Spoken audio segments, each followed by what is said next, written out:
to Pursue the Pull, the podcast that is geared towards helping people who are looking for a career change or for those who want to pursue their dreams and start their own business. Now, how do we differ from all of the other influential podcasts out there? Well, what we do is we interview people from a range of different industries. So if you want to set up your own marketing agency or floristry or accountancy firm, whatever it might be, we have someone specific from that industry to tell you exactly how to get started, the highs and lows, and most importantly, the truth. Now, we are one group, one community, and we have all of the answers. I'm your host, Stacey Bevan, and today I have an amazing guest. So her name is Rachel Harris, and she is the founder and CEO of Accountant She, and also director of Strive.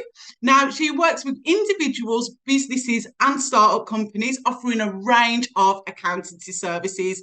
But she's not just your normal accountant. She's actually built a huge community, which I'll talk more about in a moment. So first of all, thank you so much for joining us, Rachel. We really appreciate the financial advice that you're about to give us. Oh, no, thank you so much for having me. Super excited to be here. Brilliant. So, look, before we go into the questions, I just want to give the audience a little bit of background into what it is that you do and kind of the services that you offer. So, you are an award-winning content creator, author, speaker, and business owner, but most importantly, you are an accountant. Now, you have grown the Accountant She community to over 25,000 people, which is a portfolio of social media platforms where you create long and short form content for accountants in training, qualified accountants, and small business owners who want to learn more about finance. Now, you wanted to build the community because, you know, you found that you didn't have this when you decided to become an accountant, and you wanted to become kind of a role model, the role model that you wish that you had when you were starting out.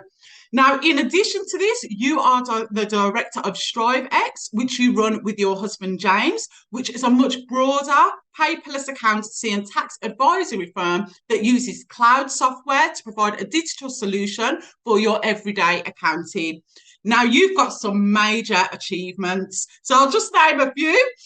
In 2022, you became the youngest ever director and trustee of AAT. In January of 2003, you launched the first ever corporate bursary scheme, which is fully funding, and it helps a person in financial hardship through AAT level 2, 3, and 4, supported by one-to-one mentoring, study support, and full tuition is also covered. Now, you were also named as the one to watch on the under 35 list, and you recently won the first Apprenticeship Mentor of the Year award for 2023 and have just been announced as a finalist for the Breakout Star of the Year by Accounting Excellence and Accounting Personality of the Year 2023 by PQ Magazine.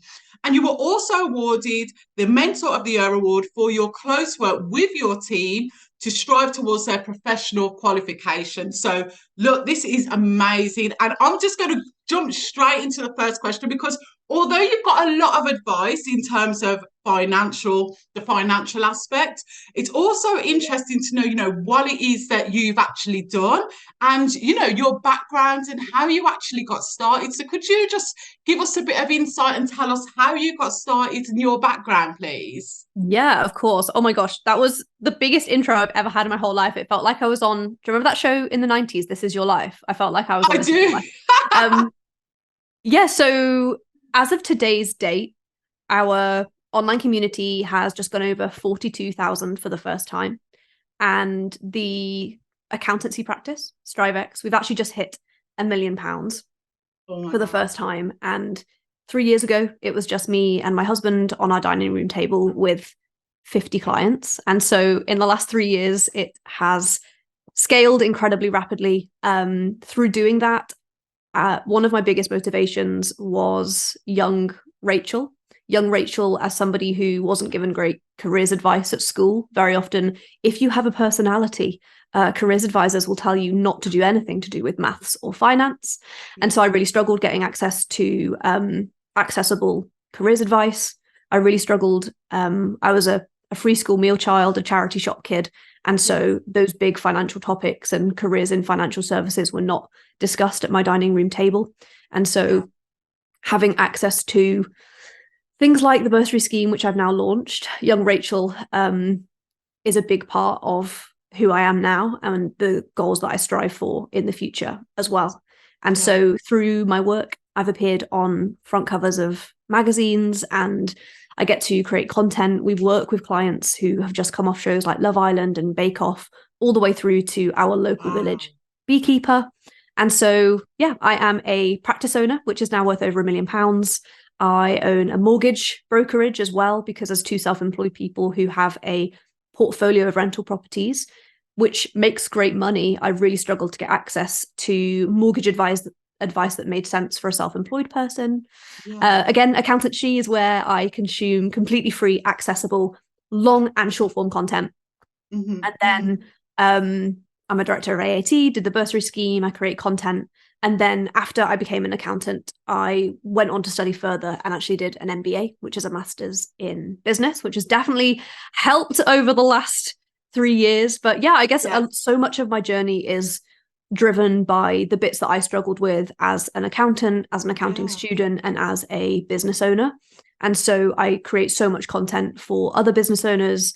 I share a lot of the journey in between, like being a free school meal kid that is now a millionaire has been quite a journey to feeling comfortable talking about that. Even embracing it and leaning into it feels very uncomfortable to me. And I think that's true for a lot of people. As a young British female, it feels uncomfortable to talk about the things that actually, if I was a bloke in the pub with my mates, I'd be screaming it from the rooftops and we'd be cheersing pints. But so yeah, for me, so much of it is just driven from my background, where I come from, and just holding that door open for the young women in finance that come after me as well.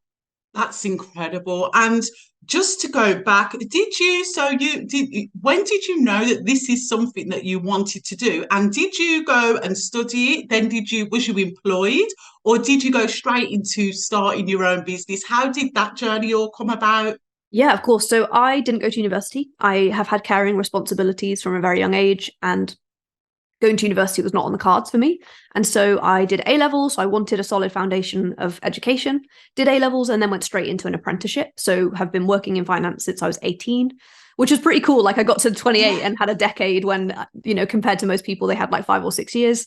And so, yeah, worked in employment, worked my way up from apprentice to junior to accountant to senior to manager to FD, and then decided to go self-employed. So myself and my husband tried to gradually transition from being employed to self-employed. And yeah, again, like so much of it was just driven by a desire to not do it groundbreakingly differently, but to just do it better. And so I take that role as a business owner very seriously, but I also take it as an employer. So we've won insane awards for us as an employer. And I think that comes so strongly from my experience as an employee. So this year, we were named in the top 30 SME apprenticeship employers in the UK. So we're alongside like Aston Martin and Disney. And then it's just our tiny accountancy practice with 17 members of staff. But like, that's how seriously we take it all. To be able to have, proactive pay rise conversations with people, to have a benefits package that is the benefits package that I deserved as a young person. So we pay incredible wages. We have an amazing benefits package. We take the team on an all-inclusive, all expenses paid holiday every year.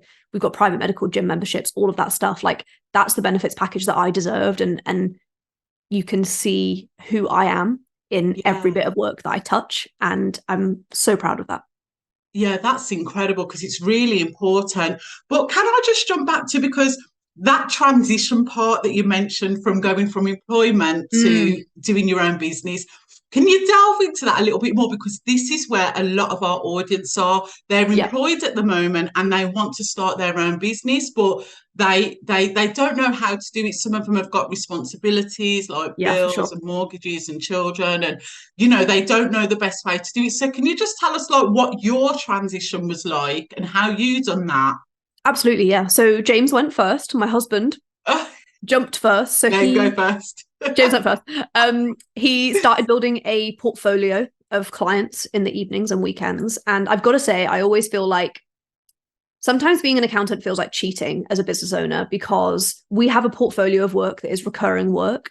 And as long as we do a great job and we build great relationships and deliver work to a really high standard, we can rely on that work year on year. And so it has always felt a little bit easier to build that business than now I have a personal brand, a mortgage brokerage, where it is much more like you have to constantly be on the lookout for work, have to constantly be looking at that pipeline. Whereas within the practice, we can build and keep. We've got 750 clients now, which should be recurring every single year as long as we do a great job. Yeah. And so James worked super, super hard to contract in the daytime. So he left full-time employment and started doing contract jobs, which again is a bit of a life hack. I would definitely recommend if you work in a professional service or in a role that there are contract roles available. Contracting is a fantastic way to not only earn a much higher day rate and a much higher salary than you'd earn anywhere else, but it can give you the flexibility and the headspace with a temporary position to, leave work at work, focus on what you're doing outside of work. And then also it works really well because contracts are temporary. The first contract you could do 5 days a week and start working on your business in the evenings and weekends. Then the next contract you take could be 4 days a week, then 3, then 2, then 1. And so then you can anyone who's listening to this online, I'm doing loads of things with my hands. Like you can sort of transition yourself out of contract life into business owner life and do it like that. My journey to self-employment was much more, I'd say, similar to other people's in that I left full-time employment out of pure frustration and just dissatisfaction with my employer. I had a male boss who was a lot older than me who, when I was applying for a promotion, flat out asked me, "Are you planning to have children in the next 3 years?" And from that moment onwards, I just felt so disappointed that as a young woman in 2020 I was facing that conversation that put me in a position where I either had to lie and say, "No, I'm not," or just not get a promotion, or always be wondering why I didn't get it when I knew I was the best candidate for the job. Yeah. And so, for me, it was much more, I actually had quite a soul crushing experience. James and I just got a mortgage for the first time. And I think for that reason, I came into self-employment with just so much bloody enthusiasm. And I've always been a very type A, bouncy ball of energy sort of person. But actually, having just got a mortgage for the first time and having this huge sense of we must be able to do this better has helped me so much. I just had a fire up my arse the entire time, and it's still going now.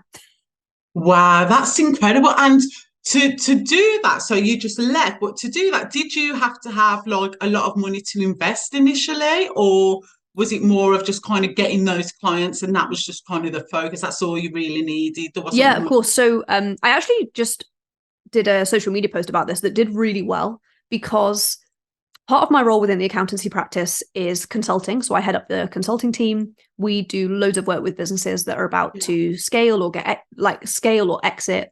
Maybe they're getting angel investment. So we've done valuations for Stephen Bartlett. We do work with people that are about to go on or have just come off shows like Dragon's Den.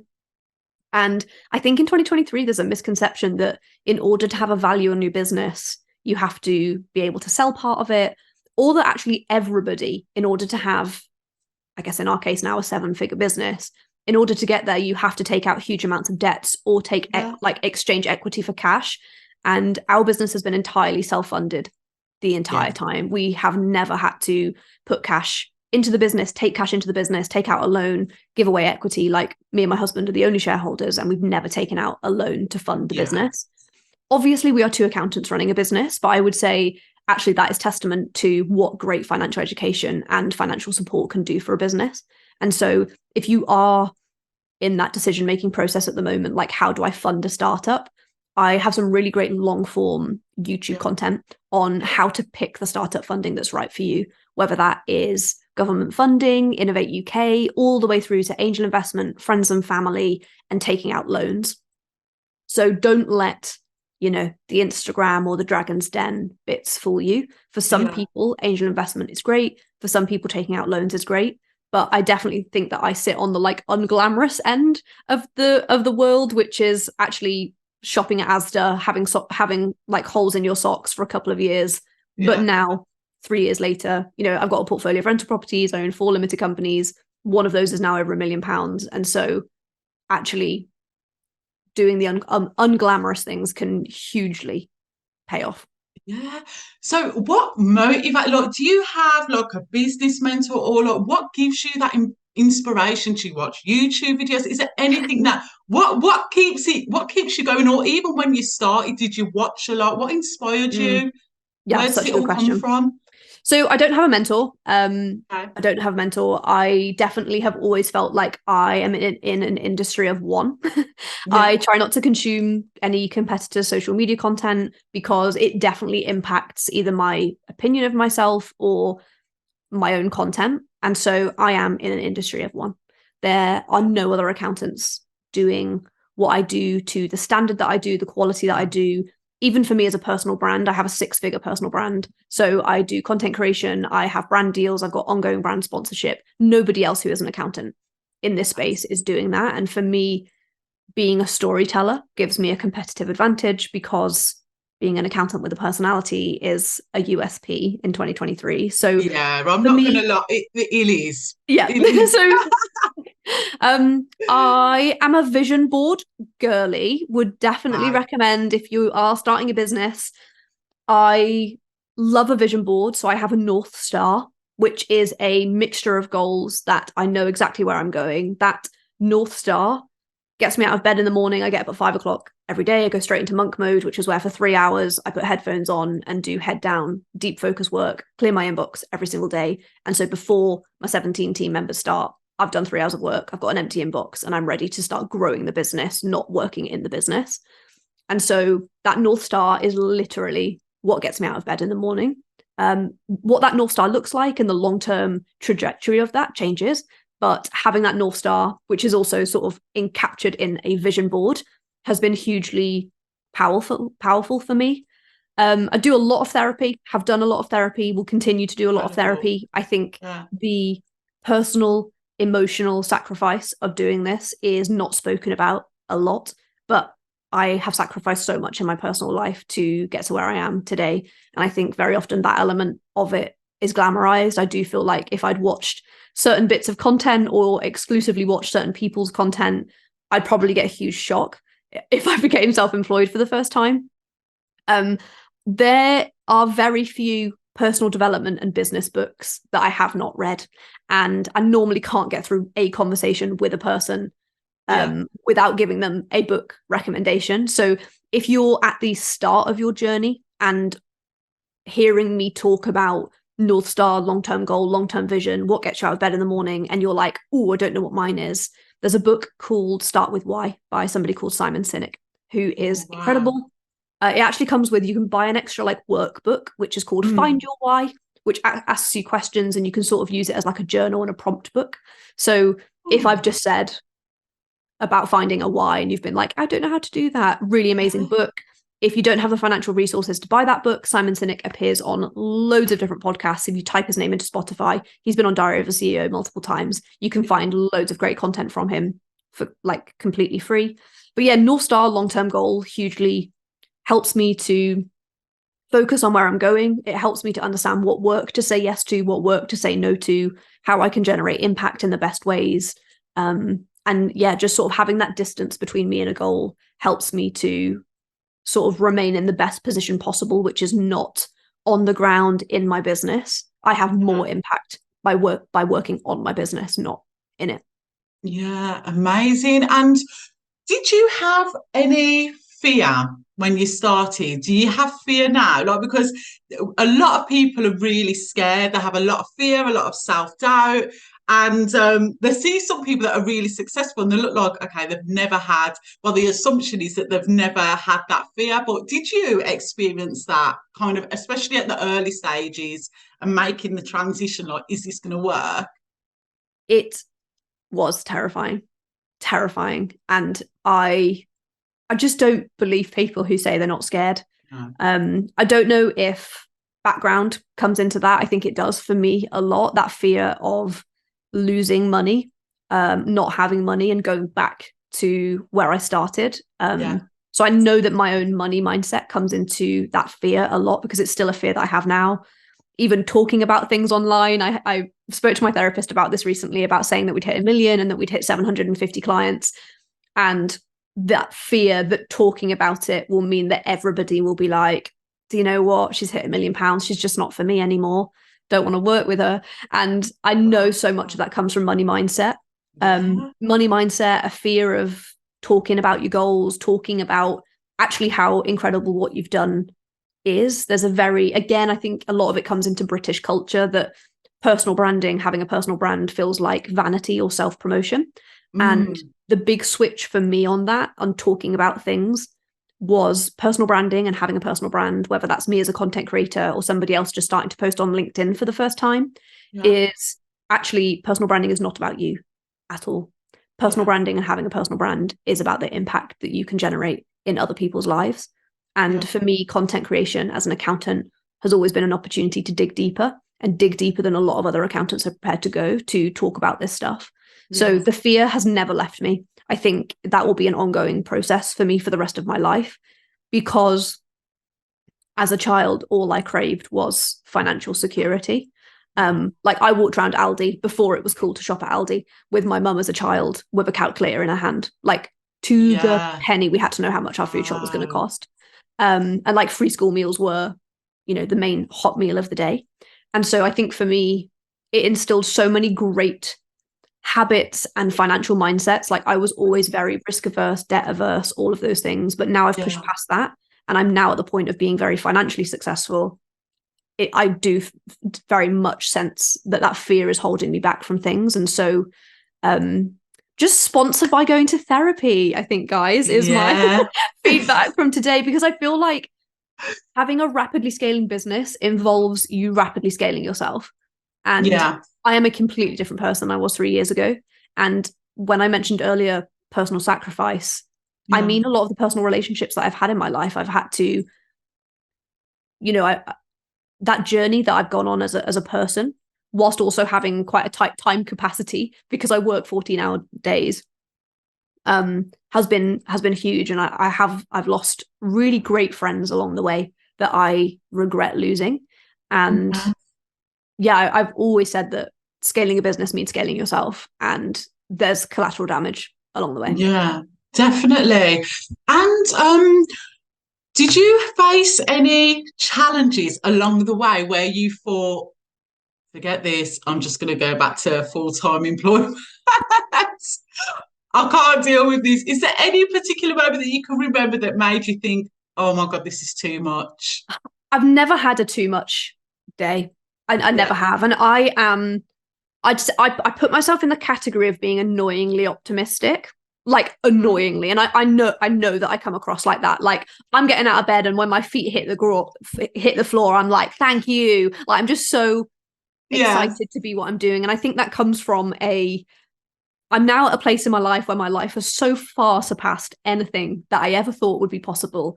I'm just so optimistic. And if there's anybody listening to this who works in finance, I feel like a lot of women who work in finance have a very similar personality type. And for me, that is like quite a high functioning anxiety, perfectionism type A personality type. Yeah. And I always say to people, like, I am this positive because I've already anticipated every single terrible thing that might happen. And I've already decided that it's going to be good regardless. So like very calm in an emergency. Like if someone hurts themselves or if there's an accident, I'm so chill because I'm there like, I already thought this might happen. So we're absolutely fine. So I've never had a too much day, but I definitely categorize myself as the visionary within our firm. And my husband, James, is very much the realist. And he's the person who filters out all of the crazy ideas and is like, okay, this is what we're going to do. And it's been really hard for him. And it's really helped to give me insight into how your personality type can impact the way you feel about business. So the TED Talk that I did a couple of years ago was on how to scale a successful business as an introvert, because personality type comes into everything. And for James, it's been very, very difficult. Like we both handle stressful situations differently. But if there was an element of it that would get me to the point of being like, yeah, no, I can't do this anymore, I think actually when you scale a business past a certain point, your job isn't your job anymore. Like, I'm not an Yeah. accountant anymore. I'm a business owner. I own £1 million accountancy practice. That is my job. And so my job involves working with and supporting 17 people. I do soft skills training. I do personal development sessions. I work trying to get, 6-figure brand deals for my personal brand. That's my job. And most of my job now is not spreadsheets. It's not numbers. It's not accounts. It's people. Yeah. That's a huge shift that for me as an accountant, like, I don't think anything would have prepared me for that. And sometimes it's the best bit, but also sometimes it is the worst bit. Worst bit. Yeah. I understand. I get that. I get that. And in terms of how you grew your business, how did you get these? Because you've mentioned some like really big clients. How did you get to that stage? How do you get those clients? Oh, good question. Yeah, and I feel like we've turned a point now where in spaces and in rooms that I'm not in, accountancy is being talked about, and people are saying, I'm an accountancy client.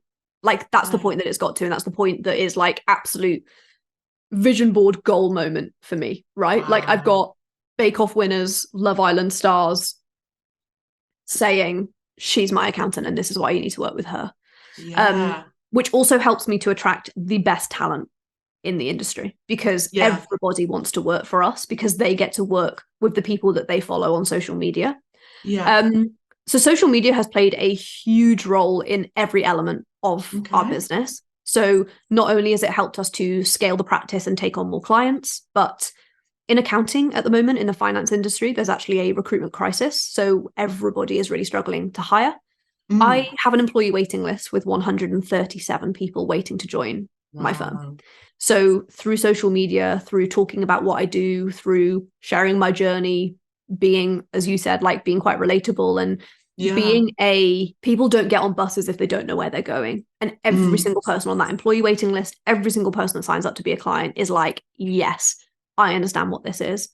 Lots of people now, because I speak so openly about what it takes to be an exceptional employer, specifically in finance, because finance has a lot of stereotypes and just drinking culture, toxic traits within finance. Because I speak so openly about what it takes to be an exceptional employer, we're now also attracting clients who come to us because spending money as a business owner is your opportunity to drive your values up and down your supply chain. And we are now attracting clients who choose to spend money with us because of how we spend our money, investing in the team, taking them on, all of those benefits packages, making sure that they're safe, well looked after, paying for their gym memberships, paying for private medical. We're completely grassroots. We don't outsource. Outsourcing to different countries is becoming very popular in accounting. We will always be grassroots. Everything happens within the UK. And we're now attracting it from every angle. Clients and new members of staff are wanting to work with us because of our values. And that can be hard because sometimes maintaining very high values means not being profit first. And that was always a commitment from James and I from day one was, I don't want cash. I don't want cash. I want long-term wealth. I want to make an impact in this industry in a way that people will remember what we've done for the rest of our lives and beyond that. Like, people will remember the impact that I've had on this industry long after I'm gone. And through doing that, we will build long-term wealth. But I have no interest in making cash now. Like, I'm literally in a hoodie and leggings. Like, you will not see me driving a Porsche, posting about expensive watches on Instagram. Like, that's not who I am. I'm not interested in cash. I want wealth, I want impact, and I want to make a difference. And so that's always been the long-term goal. Is that your why? Because I know you mentioned the why earlier, and every entrepreneur that I do interview, they say, look, it's important that you know your why and why you're doing this. And it's really good that your mindset isn't just kind of money focused, because everyone says that is not how it all works. So and I really do feel like, as someone who, like, money is a resource that we can all use in different ways. And as someone who, again, has a strange or strained relationship with money is our way to just increase who we already are. And that's always been my mindset. Like, and I had to reverse engineer that. Like, I was taught that money would make you a bad person, or like people with money were bad people. Whereas actually money is just a way to increase the impact of who you are. And if you've got clarity on that, I know who I am. And actually, for me, having money, having wealth will just increase who I am as a person. So a huge part of my why and that North Star is impact in the industry, changing the industry, providing financial education. Like, there's a reason that all of my content is free. And that's because actually, even within the business owner space, some people can't afford to get an accountant. And so actually, through consuming my content, they can learn how to file a tax return, what their allowable expenses are, how to decide their company structure, how to incorporate a company. I do a step-by-step tutorial. And so reducing the barriers to entry for every person that needs to access accounting is hugely important to me as somebody who very nearly couldn't access it myself as a young person. And so, for me, like, lowering those barriers is really important. And my life motto is that you don't become poor by giving. And I'd say my business growth has been a huge proof of that concept. That's incredible. I love the way that you're thinking. It's incredible. And in terms of just to give a little bit of financial advice to startup companies, because when I started a business, I had no idea. You're not taught in school anything about tax, self-assessments, how to register your company, anything like that. So I was so lost, and there's so many people that are in the same situation. We just, it's kind of mind-boggling. It's scary. So then it kind of puts you off a little bit. Oh, should I start my business? But I don't know about this side. So what financial advice would you give to people that are kind of in that position and they want to start their own business, but, they're not sure about self-assessment, tax, should there be a sole trader, limited company? I know it's a lot to package and kind of summarize, but what advice would you try and give if you could summarize? Of course, yeah. So there's a couple of things that I do. I think all of them are overpinned by one huge bit of advice, which is to ask for help. I think so many business owners don't ask for help, and they forget that every other business owner has been in exactly the same position. So getting informed advice is really, really important, but also building people around you who act as a very informal board. Like, do you have people around you who are 2 steps ahead of you, 5 steps ahead of you? So somebody volunteers an hour of their time to sit on our board every month, and he has an accountancy practice 5 times the size of mine. Like, surrounding yourself with people who are doing it bigger, doing it better, doing it differently is so important. So the first thing, and this is specifically when it comes to finance, is ask for help. The second thing is there is so much content out there that you can access for free. I have a playlist on my YouTube channel, which is for business owners. So if you are just starting out, this literally maps out everything from how to decide between being a sole trader and being a limited company, how to file a tax return, what your responsibilities are, how to work out your deadlines, all the way through to what can you claim, how do I build and keep great financial well-being. And so if you'd like some more long form content for financial advice, literally head to my YouTube channel. And then if you're more of a short form consumer of content, that's on TikTok and Instagram. If there's a bit of content that you'd like that doesn't exist yet, send me a DM. So I use my DMs and any questions that we get within the accountancy practice, which dictates the content that I create for you guys. Next, I could fill an entire hour-long podcast telling you all of my top financial tips, but actually what I can give you is better than that. And that is a deep dive into the specific questions that you've got. And so I'd love to see you over on my platforms, wherever you consume content, at accountant_she. Definitely. And that's amazing. I mean, we talk about all of these things that happen when we start in a business and all of these things that we don't know. And that's the purpose of here, to bring people on, to make sure that we've got people that can provide this kind of insight, because it's not easy and it's very difficult. Did you have to make a lot of sacrifices when actually starting this business? Because I know from my point of view, at one point I was doing 14 hours a day and I was thinking, this isn't normal. I even went on to Google, do you have to work this much? Like, what advice would you give there in terms of, how one would go about trying to build the business the way that you have? What sacrifices did you have to make, essentially? Good question. Okay, so I actually share my daily schedules online, and I started doing it about 14 months ago. Okay. So every single day for the last 14 months, I have shared a daily schedule of what I do from the moment I get up to the moment I finish work. Before I started sharing those schedules, I used to get comments on social media or DMs telling me how lucky I was to have a business like that and have the success that I've had. And since I have started sharing my daily schedules, I don't get comments anymore about how lucky I am, because people see consistency, they see hard work, they see somebody who pulls hugely long hours, who actually doesn't have much of a social life outside of work. And I think so often it's so easy to only share the highlight reel. And for me, my commitment to other people who follow me because they're on the same journey or are at the beginning of their journey is actually to always be transparent about how difficult it is, how long those hours are.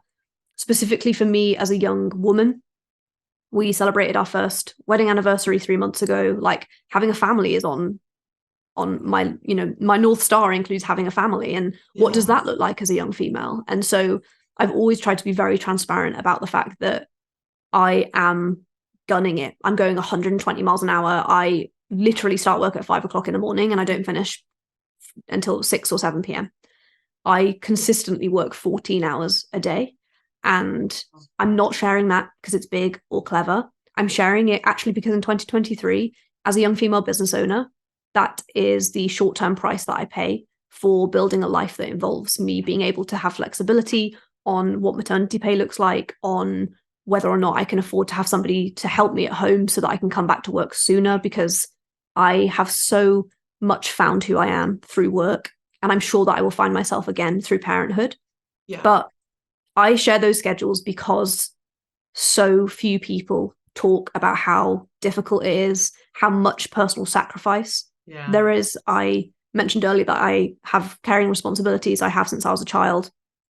And that's something that I struggle to talk about online. It's not my story to tell, it's somebody else's. And so that sacrifice is huge, I think, in every element of people's lives, and everybody will have something, something that they can't let slip, and something that always has to remain their top priority. But for me, that personal sacrifice has come from friendships, scaling, lack of time, feeling like you're just letting everybody down all the time, and what people see is so shiny. And even for me, right, like I so desperately try and share everything, but it still comes out as shiny. The awards that you mentioned that I've been shortlisted for are actually on the shelf behind me because I've won them now. And like, people will say like, oh my God, you won that award. And you think, oh God, I've got 27 WhatsApps that I've not replied to. Like, and that is the sacrifice. The sacrifice is that you've got people who you love and you care about, and all you want is to have the headspace to be like, I love you, I'm here, I'm so sorry for being shit. But it's so hard. And for me, this has always been a sprint. I plan to run my business in this way to build it up to the level that I have so that I can have a family and have balance around what that looks like. And so sacrifice is huge, and it's one of the bits of the business that I am so passionate to talk about, because as somebody who consumes a lot of content from other business owners as well, I just very rarely see other people talking about it. It's true, and that's why I created this, because it's the reality. It's not about seeing all of this shininess and I've made this and I've done this. No, what did it take to actually get there? Because it's not easy for anyone. In your opinion, what do you see, what mistakes do you see people making when it comes to like the financial element when they're starting their business? Is there any common mistakes that people make that you could advise on now, like not to make, essentially? Yes, I can. So I actually have, I sell like little toolkits on my website that are at a very, very low price point. And the most popular one by far is financial well-being. Financial well-being is as important as your mental well-being. So many people. So we have 750 clients, and up until a couple of months ago, I spoke to every single person that became a client. I did all of those calls. And 90% of the time, every single small business owner that I spoke to mentioned a feeling or an emotion before they mentioned a number. Our well-being is directly correlated to our finances, our business finances, our personal finances. And finding financial well-being is not something that we're taught at school. it's something that lots of business owners actually don't have in their personal lives. So how are they expected to have it in their business lives? And so through financial well-being, I have this incredible sort of 12-step routine where business owners allocate an hour of their time every single month to go through all of their bookkeeping. They plan and save for tax. They do a quality of life audit to understand how much they can pay themselves, what financial goals they want to set. They do comparisons. They're checking for things like seasonality within the business. They understand profit margins. They're logging into their HMRC account to check what taxes are outstanding. They're looking and thinking about cash flow. They're chasing people who haven't paid them, and they're making payments to people that they owe payments to. This is the content that is my full-time job to create. And that comes from speaking and having real life insight into what goes well, what goes wrong, and what the commonalities are between what goes well and what goes wrong. Financial well-being and leaning into your finances is a common denominator between businesses that do well, because fundamentally, if you've got a great idea, you've got a really strong why, it doesn't matter if you run out of cash. Yeah. Like the why goes away because we've got bills to pay. Yeah, that is incredible. And look, I've got one more question for you, if that's okay. Just kind of a wrap-up question. So what advice would you give to people who are thinking about starting their own business? And the second part to that is, what advice would you give to people who want to do what it is that you do? Oh, okay. First question was just like general best bit of advice. In general, yeah. I come back to ask for help. Ask for help. I have a motto in my life, which is I am collecting no's. I'm collecting as many no's as I possibly can, because by collecting no's and having like a positive association to people saying no to me, as somebody who's an inherent people pleaser and wants to be told yes all of the time, I am collecting no's as fast as I can in every area of my life, because for every single person who says no to me, 5 people will say yes. Ask for help. Reach out to people who are 1 or 2 steps ahead of you in business. Make friends in your industry, which, 10 years ago, people would have called your competitors. It's 2023. They're not your competitors. There's more than enough work to go around. Ask for help. That could be finding a mentor, working with somebody to coach you through that process. Ask for help, whether that is, I think I need a therapist because I need health help, all the way through to practical things like accountants, bookkeepers, PR, HR. Like, just ask for help. Ask for help. And then if there was someone specifically that wanted to do what I've done, I'd say hurry up. Like, come on. I feel so passionately that I don't mind being the first person to do all of these things, but I'm doing all of them and I'm being the first to do them in the hope that I won't be the last. And so ask me for help. If you want to do this, I have so many resources for people who want to do exactly the same thing. Please come and ask me for help. Pop yourself into my DMs, ask me questions, reach out. I have a WhatsApp group called the Practice Owners Club, which is a completely free community that I've built because this didn't exist when I was doing it. So please, please, please, if you have plans or goals of doing anything similar to what I'm doing, ask me for help. Oh, you have been incredible. Oh, you have. You have given so much advice, and it's incredible. And thank you so much for coming on this podcast and being so vulnerable and so transparent and open. There's a lot of people that don't really want to share anything because it's for free, essentially. But you are incredible, and I've looked at all of your social channels and everything, and that's why I had to get you on this podcast, because you are doing something completely different, and it's just incredible. So look, thank you so much for joining. Thank you so much. You've been amazing. They were 10 out of 10 questions.